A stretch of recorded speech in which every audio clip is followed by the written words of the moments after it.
Баршаларыңызға қайырлы күн, қымбатты көрермендер, каналыма қош келіпсіздер. Бүгін сіздермен талшын қазіргі уақытта хит болып жатқан тренд салатты жасайтын боламыз. Сіздер де қалыспай бірге жасап көріңіздер. Өте дәмді, қонақ келгенде әсіресе тез дайын болатын керемет салат екен. Міндетті түрде жасап көріңіздер.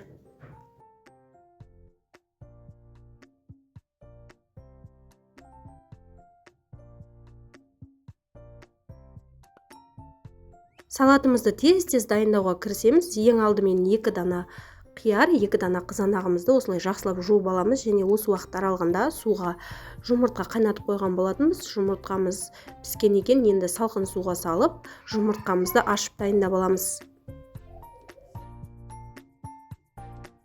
Мінекей, осылай салатқа қосатын қоспаларымызды осылай барлығын дайындап ашып аламыз және мен бұл жерде шұжық қолдандым, яғни колбасаның орнына сіздер құтыдағы кукурузаны қоссаңыздар болады, яғни жүгеріні қосып жасасаңыздар да болады.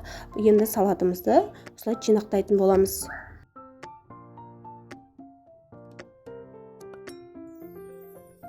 Осылай шұжығымызды кубиктап турап аламыз. Одан соң қайнатып дайындап алған жұмыртқамызды да дәл осылай кубиктап турайтын боламыз.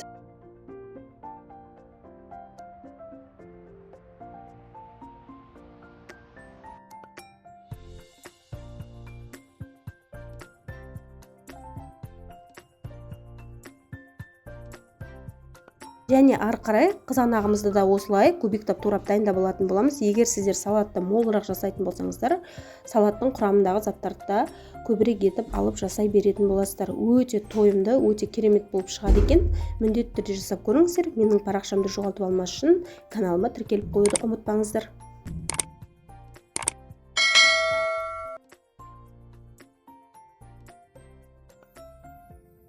Және ары қарай осылай қиярымыздың екі шетін алып тастап, дәл осылай кубиктап дайындап аламыз. Мен бұл жерде 2 қияр қолдандым және ары қарай салатымызды жинақтауға кірісеміз. Қазіргі таңда тренд болып жатқан американский чипсы немесе американский тренд деп айтып жатамыз ғой. Сол салатты жасап көрдік.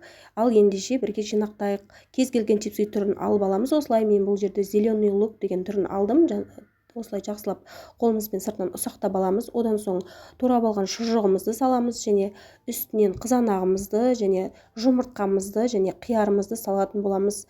Сіздерге егер ыңғайлы болып жатса, майонез немесе қаймақ қолдансаңыздар болады. Майонездің орнына мен бұл жерде майонез қолдандым және аз ғана шым бөлік тұз салдым. Жақсылап араластырамыз. Осы ыдыста араластыруға болады, немесе ыңғайлы болмай жатса тарелкаға салып та араластырып жасасаңыздар да болады. Осылай жақсылап қасықпен араластырамыз және қонақтарымызға және отбасымызға осылай жақсылап араластырып дайын болған салатымызды тарелкаға салып ұсынатын боламыз. Өте дәмі керемет. Сіздерге де жасап көруге кеңес беремін.